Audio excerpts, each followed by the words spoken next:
Hello there, Leos. Welcome to your April 2018 tarot reading. So, my sincere apologies for not being able to deliver these readings for you since the month of January. I am very, very, very sorry. Life just kind of got out of control for the past few months.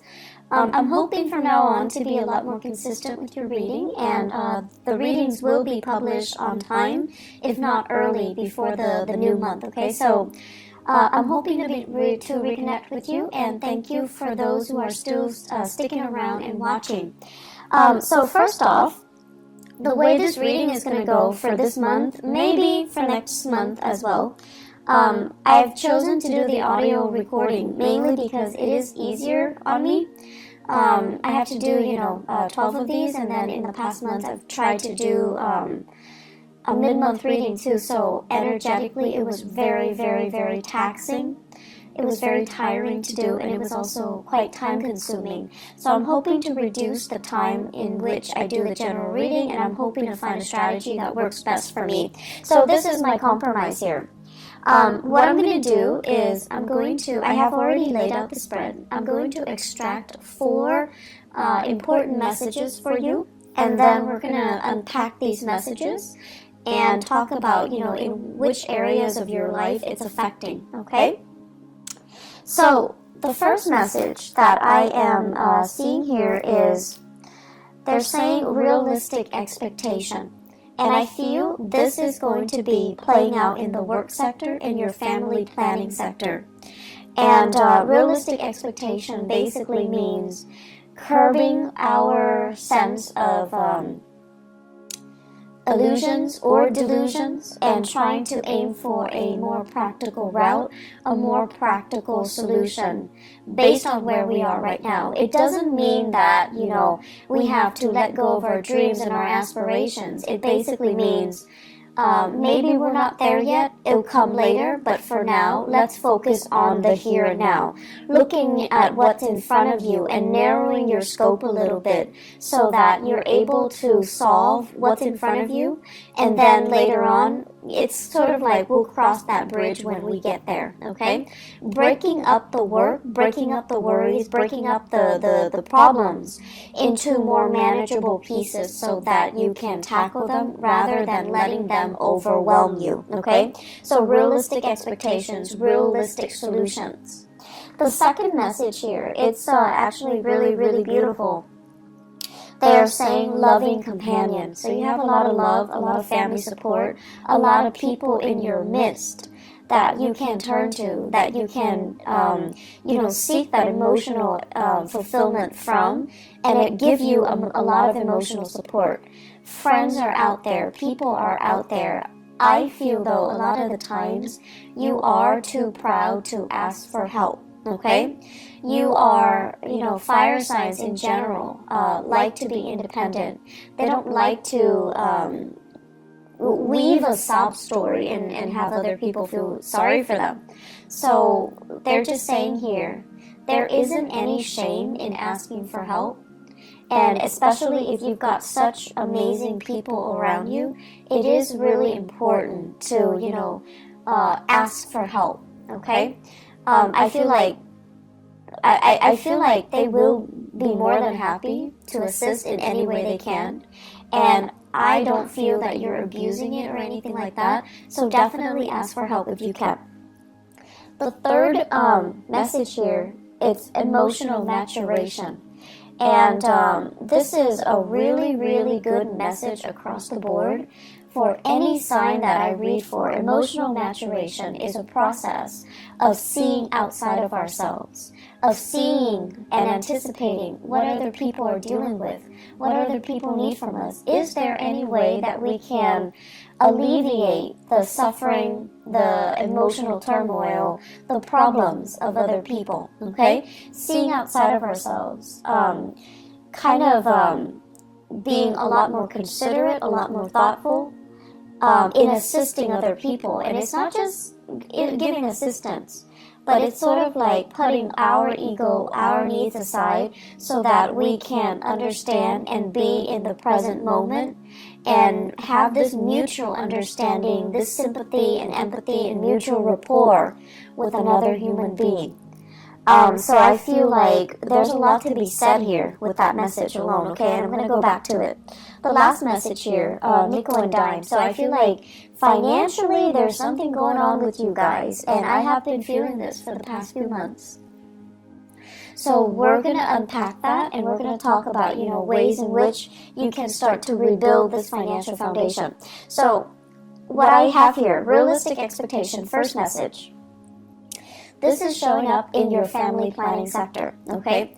And what I feel here is there is a need here to kind of consult your partner.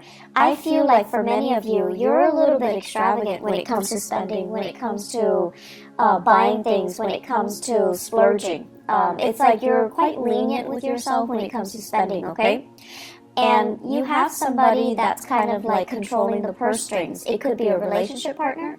It could be a housemate, a flatmate. It could also be like whoever it is that, you're sharing resources with. And so there's a sense here of needing to consult the other person before you make big purchases, before you do major decisions. And I'm also feeling at this point there is a need to want to add additional member into the household, such as getting pregnant, family planning, adopting a dog, adopting a baby, taking in elderly parents is what I'm sensing. And these elderly parents can be overseas as well. So I feel like there's this discussion, this conversation about getting more people into the household, or the household is getting a little bit too crowded, so why don't we leave the household and seek our own space, seek a bigger housing environment, or purchase a property outright. So I feel like there's some fluctuation here within the home, but either way, it points towards expansion, it points towards something bigger, something better, okay?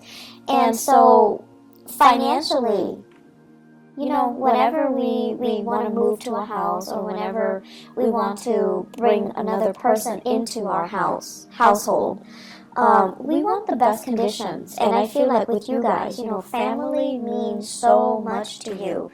There's such a huge influence in your life, and you want to do it big. You want to do it justice. You want to do them justice. And so you tend to be quite generous with the way in which you want to, give them that financial resources, or you want to do it big. And I feel like the other person that you're sharing resources with, they're trying to tell you to curb your spending. They're trying to tell you to be conservative, and they're trying to tell you more than anything to be realistic.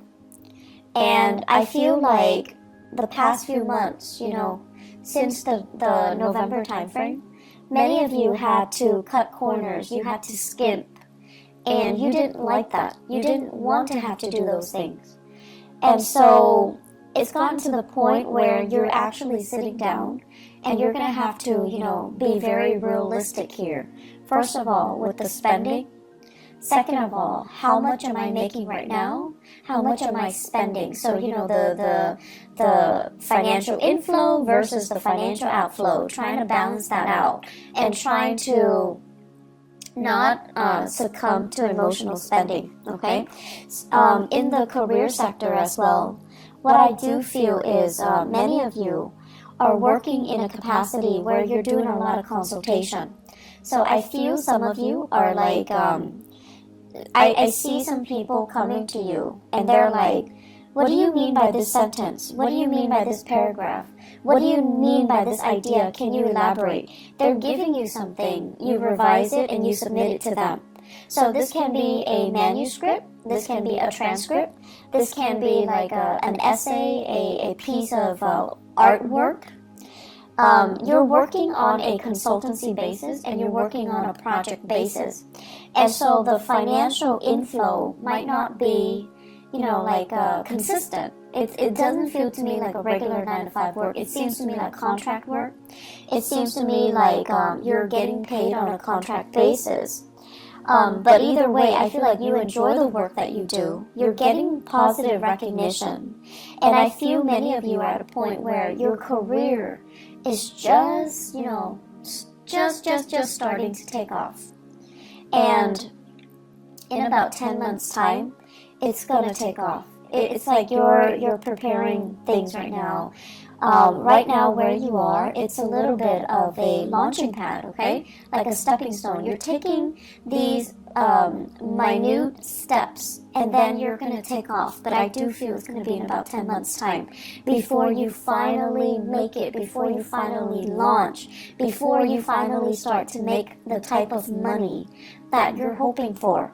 So right now, be conservative, be realistic, and have these realistic expectations, okay? You know, the whole process about skimping, it's not fun. It's definitely not fun when we have to really watch what we're doing, and we have to be, you know, really conscious of it. I'm also sensing many of you are in the public eye for whatever reason, and a lot of Leos actually are politicians, are great teachers as well, orators, lecturers, and things like that. So I'm not surprised that you're in the public eye and you have really strong, you know, charisma and stage presence.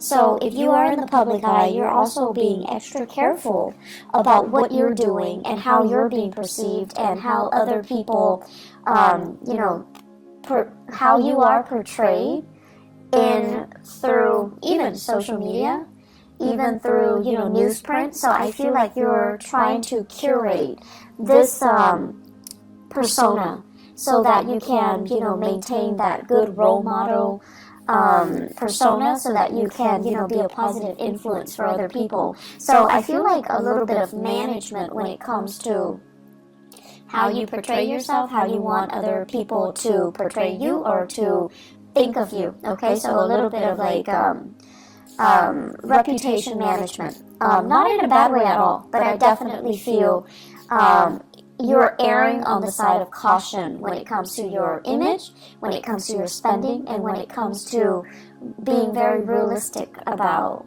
what is expected of you, what you can and cannot do, and being very honest about, I want to say, portraying that to other people. Second message, loving, they're saying as well loving partner, but they say the first message is loving companion. In partnerships though, I feel like many of you are blessed with a very, very emotionally stable partner. And what's really interesting to me is a lot of the times, you know,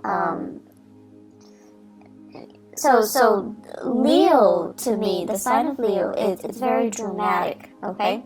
It's a fire sign, but it's also ruled by the sun. And I feel like, you know, you thrive in the spotlight, and you guys would make, you and Libras are great actors. And you like to, you know, stand up for your beliefs and stand up for the underdog, and really, you're quite militant when it comes to the things that you believe in, your ideologies, your sense of justice, and your sense of right and wrong, and your moral compass. You're very apt about defending what you feel is right, okay? But I also feel like there is a sense of spectacle and drama associated with the things that you like to do. You like high intensity. And so naturally, I see a lot of Leo people naturally attracted to a partner that is a little bit milder, a little bit more distant, a little bit more emotionally controlled. And I feel like you're naturally drawn to these people because of differences. But you're also drawn to them because I feel like they make you feel stable. When you're interacting with them, they help calm you down. They help to really mellow you out. And because they're so calm and so cool and collected, they're naturally drawn to your energy. They're naturally drawn to that sense of drama and passion. And there's just immense chemistry.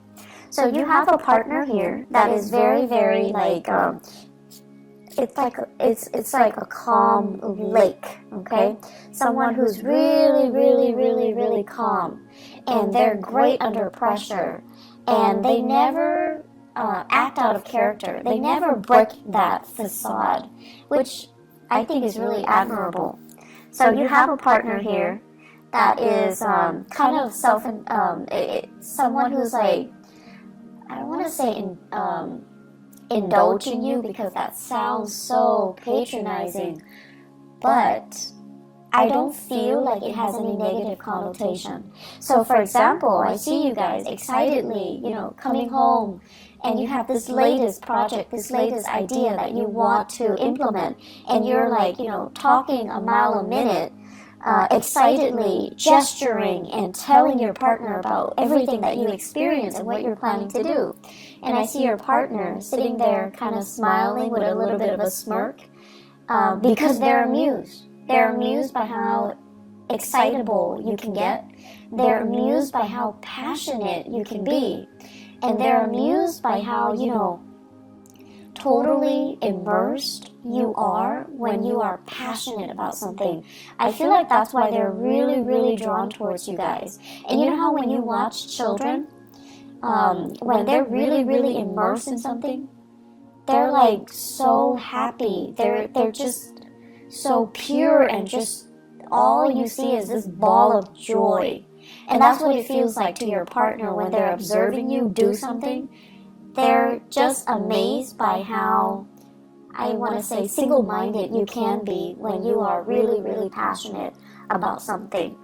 And so you've got a partner that is really emotionally supportive. You've got a partner that is, it's like they're willing to go above and beyond just to capture that moment, just to, sustain or recreate or to maintain that moment so that you can be so happy, okay? Like they love seeing that in you, and they're willing to jump through hoops to make it happen, just to realize your dreams, just to make you constantly that happy. For many of you, I feel here you have a water sign, a Pisces, Cancer, Scorpio. This is a person that is really, really, really grounded.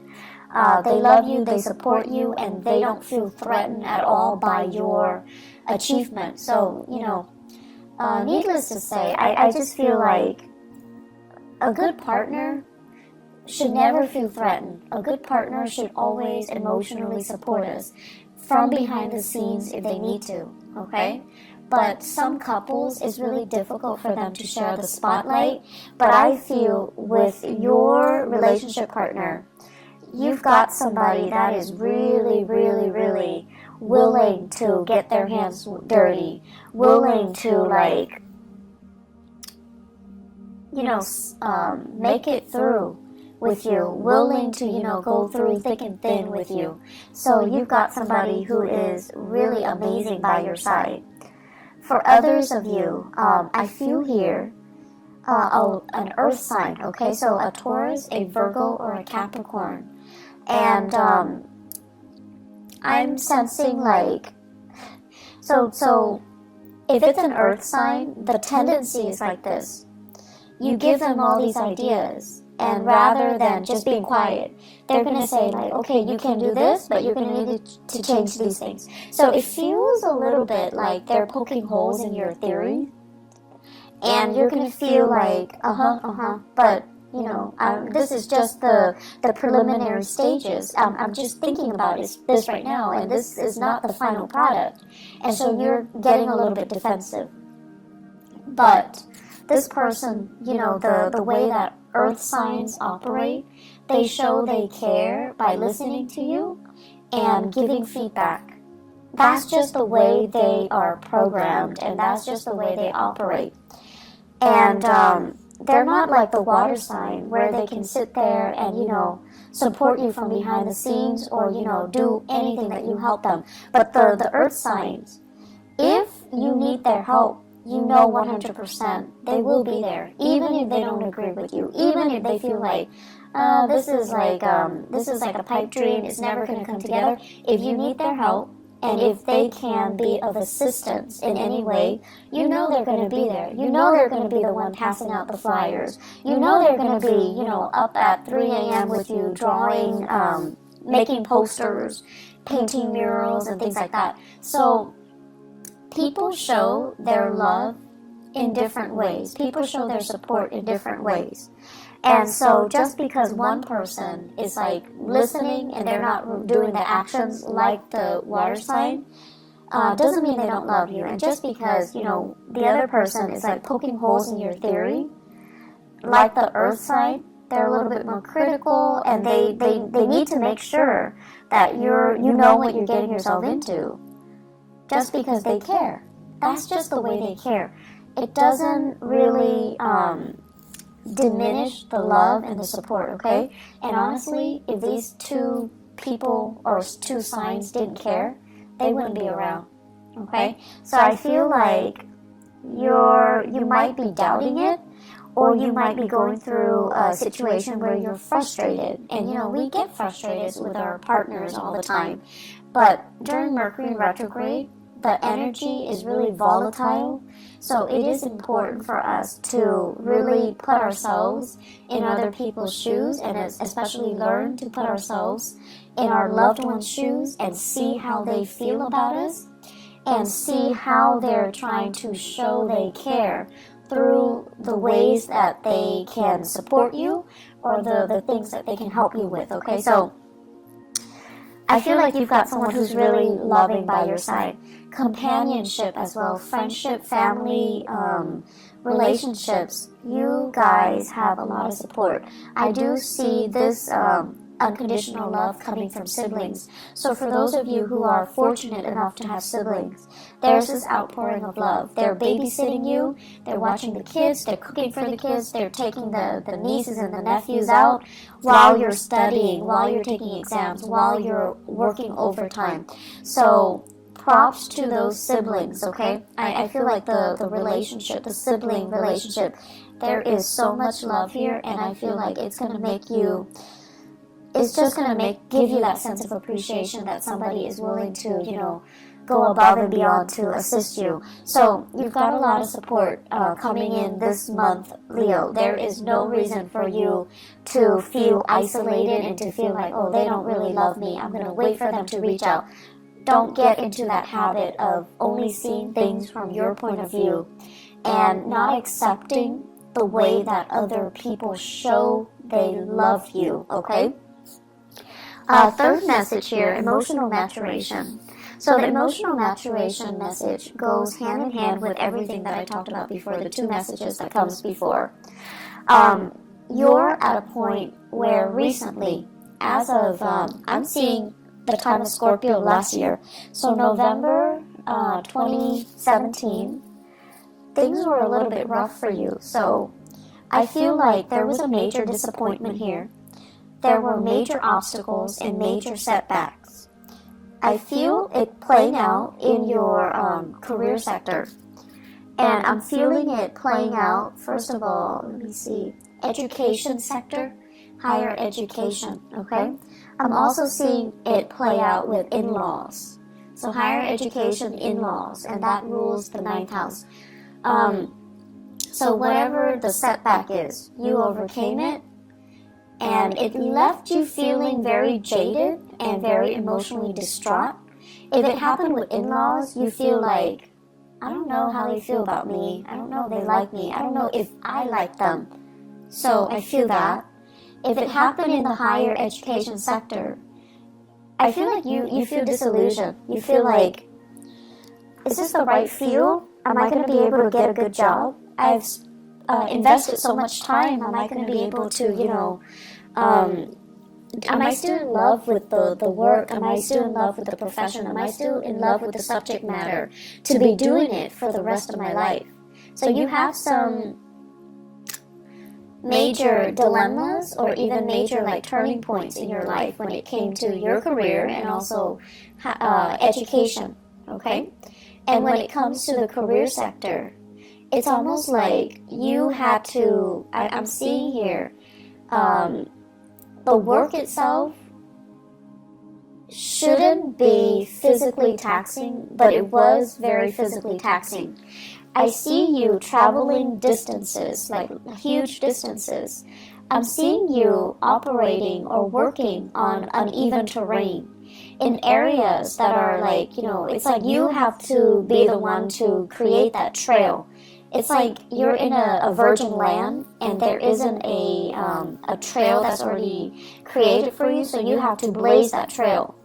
I'm also seeing you carrying a lot of heavy equipment, living in quite, difficult circumstances, camping out, not having access to, clean and comfortable sleeping arrangements.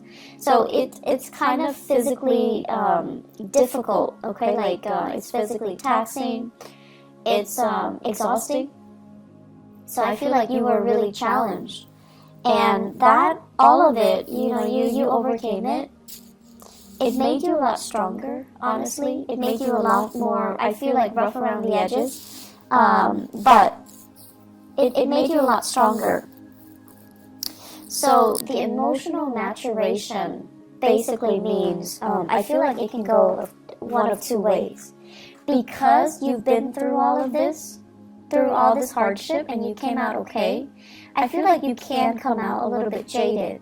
And so when people are whining, about, my TV's not working, or like, my water got shut off for 2 hours this morning, you're just like, I can't really sympathize. I had to sleep on the floor for 3 months.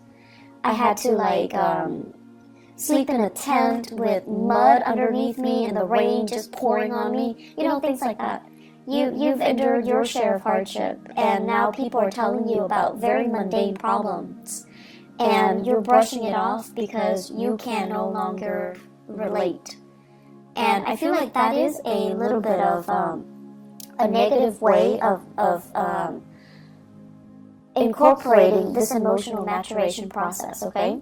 So it's important for us to be appreciative of what we have.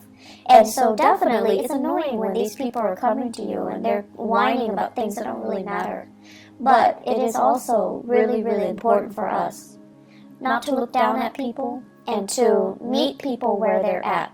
So obviously, whoever that's coming to you, they're kind of spoiled, they're kind of, they haven't really endured hardship, okay, quote unquote hardship.